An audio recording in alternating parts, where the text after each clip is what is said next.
What is going on, everybody? Hope you guys had a wonderful day. Today's Wednesday. I didn't realize that. Nonetheless, hope you guys had a wonderful day. Let's get that weekend coming. So, what I want to share tonight is pretty vile and disgusting, but it's by this very popular sheriff in southern Florida, Polk County, I believe, and it's Sheriff Grady. And he draws a lot of attention for some reason, maybe just the way he interacts with reporters or something along those lines.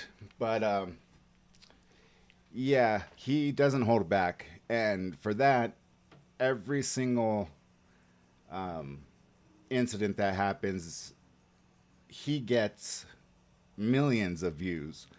And you'll see that when I pull up the video, he has over 1 million views talking about this nasty, awful, just fucking sickos.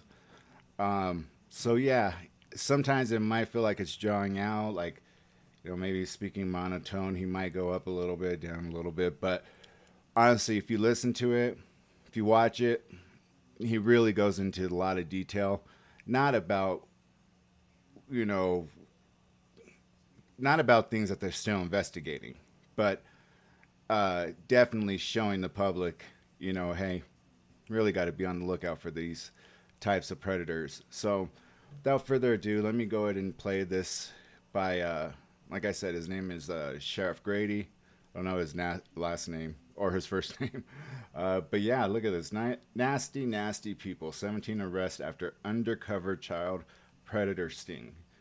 1,368,808 views, which all his videos are like just like that. Like here's 6.1 million, 3.7. I mean, it goes on. And like I said, people who have watched him draw to him just because of his love for community, his love for upholding the law, and he really seems like a good, kind-hearted person. So, yeah, like I said, let's get into this. Ladies and gentlemen, thank you very much for being with us today. I have two of my colleagues who I highly, highly respect, and Director Byrd from Winter Haven. He is the Director of Public Safety for not only the police department, but the fire department. If you find me calling him chief, he said that's okay because he was the chief before he was the director. And Chief Andy Ray, who I've worked with for many, many years, they epitomize what professional law enforcement is all about. They joined us as well as members of the Orlando Police Department and the Orange County Sheriff's Office to do our Operation Child Protector. And once again, Child Protector is very important to us. It's very important to the community. Most importantly, it's important to the children who we saved.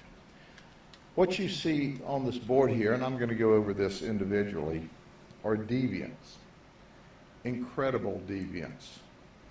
They travel from as far away as Clewiston, Florida. One even came from Los Angeles. He was in the Orlando area, decided that he'd stop in and engage a 13 and 14-year-old child in sex. But much to their chagrin, instead of meeting with children, young children, they were met by law enforcement officers from the police departments as well as the sheriff's office who were online, undercover, posing as children. I'm going to introduce you to these folks for just a few minutes and give you some of the information that is pertinent to their deviant conduct. These are nasty, nasty, nasty people. And when we go through this, understand that obviously we can't even use the words that they used. We obviously can't show you the pictures and the video clips that they sent to what they thought were 13-year-old little girls and little boys. But we'll start with Jonathan McGrew. Jonathan works for Disney. He's a custodian. He works at Hollywood Studios. And he dates Savannah Lawrence. Guess what? She's a custodian. She works for Disney Hollywood Studios. So this pair showed up thinking that they would have a threesome with a 13-year-old little girl. The suspect sent videos of he and Savannah having sex to what he thought was a 13-year-old child. In fact, he said to the child, "We want to enjoy this opportunity. We don't want to rush. And then at the conclusion, maybe even we'll cuddle a little bit." Wow. Are you kidding me? That's how you're talking toward 13-year-old children. He went on to say that our fantasy is to play stepdad, stepdaughter, stepmom, teacher, student, maybe even shoplifter, where we do a strip search. So he gave all of these details before the two of them showed up. Well, guess what? Savannah said, "I'm just a follower." But she admitted and confessed that they came there to engage a child. Well, if that's not enough, Disney employees, how about another one? This one is a lifeguard at Disney Animal Kingdom Lodge. Kenneth Aquino, he's 26. He left his girlfriend, who was 7 months pregnant, Wow. with his child in order to go have sex with a child. My God. Wow. Oh, God, I hope that baby's never in his life. A 13-year-old. He bragged about his prowess and how wonderful he was. He's a Navy veteran. That's right. He was working toward a dive team or a SEAL team or some kind of special ops job. They did a background on him and found out that he had friends or affiliates that were gang members, and they tossed him. But that didn't stop him from showing up in his work clothes from Disney in order to have sex. He confessed. And then we have Juan Guadalupe Arroyo. He's a registered nurse for Advent Healthcare and Celebration. Now, don't you know that you want to wake up in a hospital with a registered nurse that was just visiting a 14-year-old to have sex? Well, Juan was locked up, and he didn't have the opportunity to do any kind of thing with a 14-year-old. And then there's Philip Nelson. He traveled to meet a 14-year-old girl. He left his 7- and 8-year-old children with his mother so he could show up to have sex with the child. That's right. He's employed by Powertown Line Construction, and he confessed that he left his children with his mother so he could have sex. Did I mention our detectives that work this operation are simply the very best? They're skilled in talking as if they're 13 and 14-year-old children. And they worked around the clock for a week in order to arrest 17 people. So now we'll introduce you to Carlos Flores. He is a store manager for Starbucks. I bet they're proud. He's assigned to the Orlando International Airport. He has a 13-year-old female who he was pursuing and thought that he was going to engage in sex. But he did not want to come inside the building. He wanted the girl to meet him in his car, because that was his fantasy, to have sex with a child in the car. Now, because of HIPAA, I won't tell you which one, but I can tell you that one of the people that we are talking about today was HIV positive. I know what y'all know HIPAA's about. Working at the VA, of course, they're real big on that. We would get envelopes that clearly stamped with red bold letters, you know, health information, something, I forgot the acronym, but we're very, very cautious with that. And for one of them, they probably told him, yes, I'm HIV positive. That's just sick because if he had any relations with the child, Did you hear what I'm telling you? He's HIV positive. He showed up to have unprotected sex with what he thought was a child. Now, if that's not the worst of the worst, I can't imagine how it gets any worse. The guy is HIV positive. Let me say that again because, you just can't believe it when you hear it the first time. He's HIV positive. He shows up to have what he thinks is going to be unprotected sex with a child, with a little girl. Jesus. Fortunately, our detectives were there instead of a 13-year-old child. But guess what? Had it been a curious little girl as opposed to our very experienced detectives, Amen. she would have been directly exposed to HIV this weekend.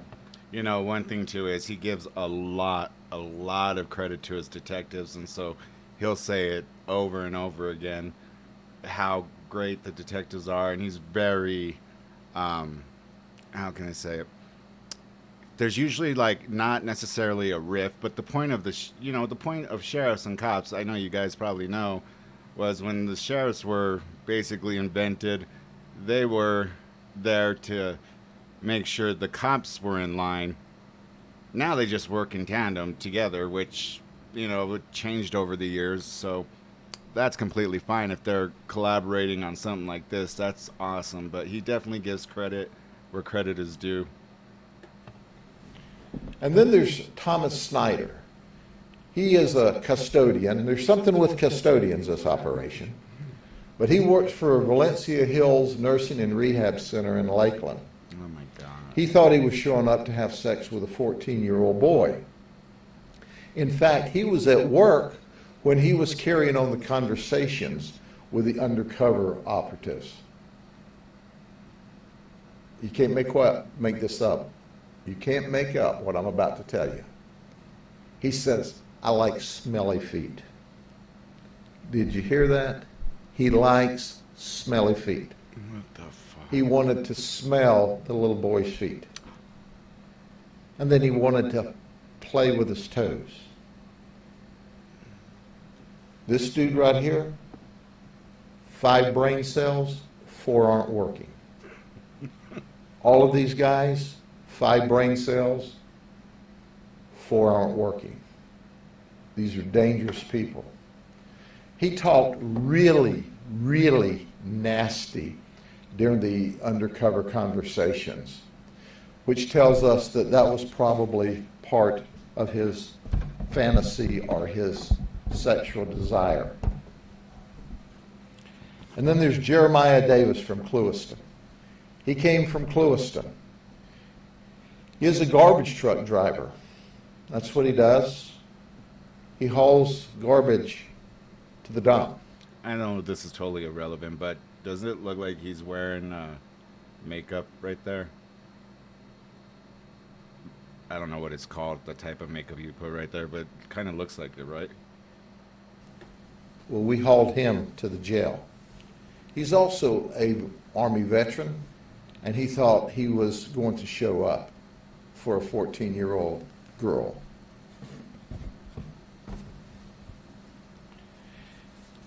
And then there's David Ring. David Ring's not employed, but he sent videos doing nasty things to this child, what he thought was a 14-year-old girl. He liked to talk nasty. He had a lot of deviant comments that he made along the way.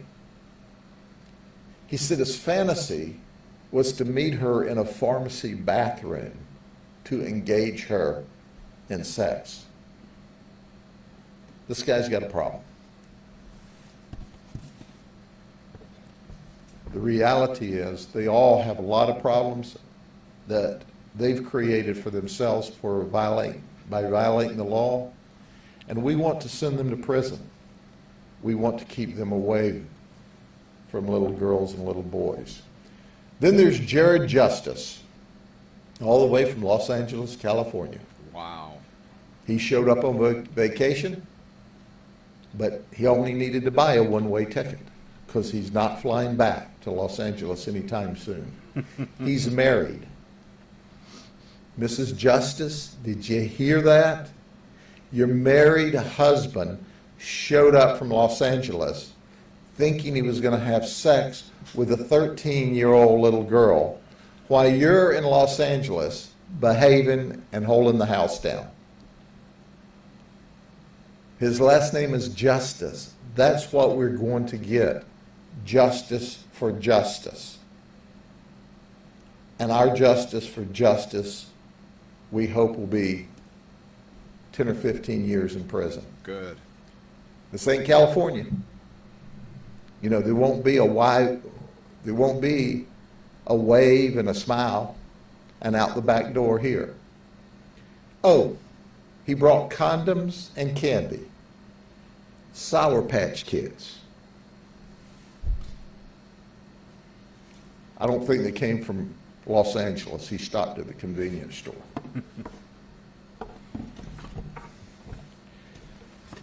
And there's Julio Cedeno Jr. He's a contractor. He's from Zephyr Hills. He's married. He thought he was going to have sex with a 13-year-old. Now, all he did was transmit harmful materials. He would not travel. So he's married. He talked about having sex with a 13-year-old child, but he only transferred harmful materials. What does that mean? Nasty photographs, usually of himself or of some other deviant sexual acts. I don't think his wife's going to be happy about this.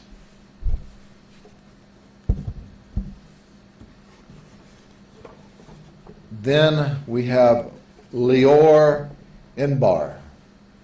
He delivers pizzas for Domino's out of Orlando. He thought he was going to have sex with a 14-year-old child. And he wanted to have a safe word for her. Well, we have a safe word: jail. He's in jail. He can't hurt her or anyone else. He lived with his parents. A lot of these folks live with their mom or live with their parents. Then there's Joshua Ortega. He says he worked at the L House. He lives with his mom. He wanted to have sex with a 13-year-old girl. Wow. Mom, you need to have a talk with this dude. He's your son. He was living at home, and he wants to have sex with a little girl. You need to have a talk with him. You need to tell him that he's going to prison for a long time.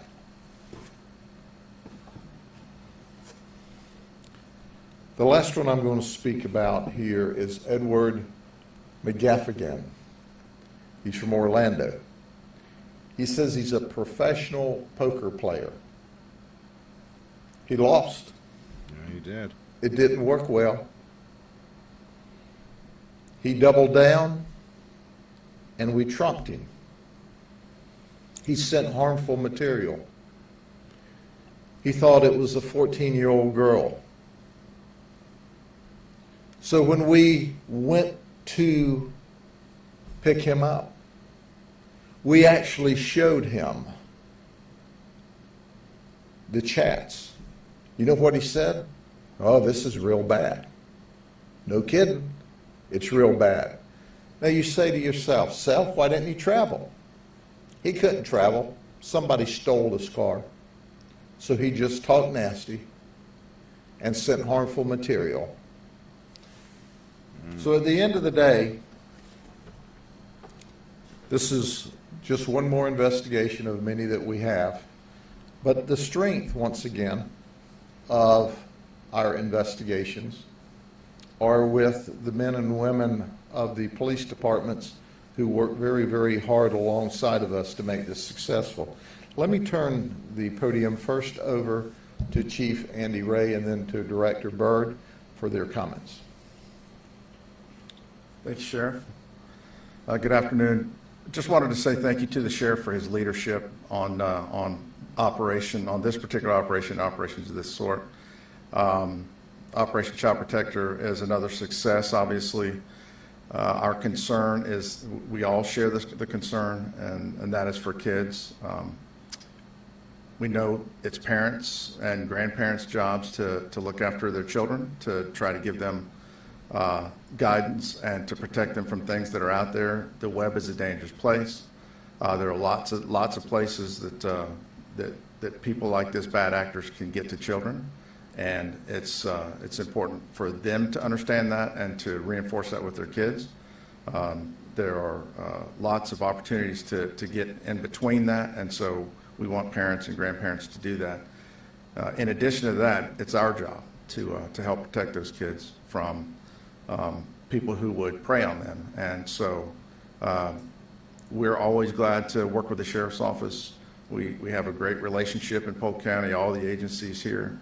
And anytime we can work together to make the county a safer place, especially for children, we're going to do that. So thanks for the opportunity to work with you, Sheriff, and we look forward to the next time. Thank you, Sheriff. First and foremost, I think the message needs to be, parents, wake up, pay attention. These weren't actual children that were victimized here, but these predators are out there. Don't forget that. Pay attention to that. Listen to this. That's what these messages are for. The second thing is, it absolutely baffles me that we continue to do these things and we keep having results like this. Right here. It's not going away. Again, parents, pay attention to the message. They're not going away. And the next thing I want to say is I appreciate the relationships in this county with our fellow agencies, the Sheriff's Office. I think you're going to have to go a long way. Actually, I don't even think you'll be able to find one with relationships that we have in the county anywhere in this country like this. We work together, and I want to commend the detectives that put their heart and soul into this. And y'all need to remember something as well on these detectives. They're dealing with these guys and all that nastiness that they're doing. They got families at home. They got children at home, grandkids at home, and they're having to deal with this nastiness. And they're going to continue to do it. And for that, I appreciate all of y'all, because I got That's not my computer. grandkids that age, and I appreciate that. So, Sheriff, thank you, and we will continue to be a part of this, and we'll keep putting people in jail if they want to keep doing this. So right there, he just goes on afterwards to show pictures and a board, which is right here where I'm scrolling through this. But yeah, I mean, how much more real can it get when you have the actual sheriff drawing this many views to these awful deviants, these sick mother, and like the director was just saying, you know, they keep on arresting all these people, but nothing's stopping it. So we got to face the fact that we have a freaking pandemic of child-loving men and women.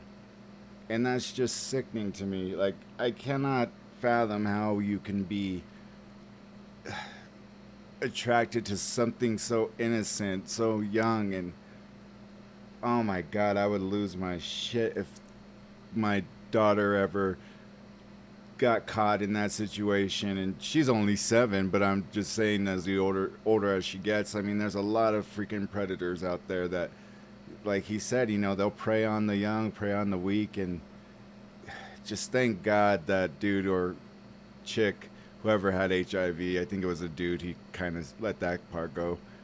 But I mean, knowingly that he has HIV, if that little girl had showed up, you know, if it was a little girl, that would have been just, oh, man, they should give him the harshest penalty.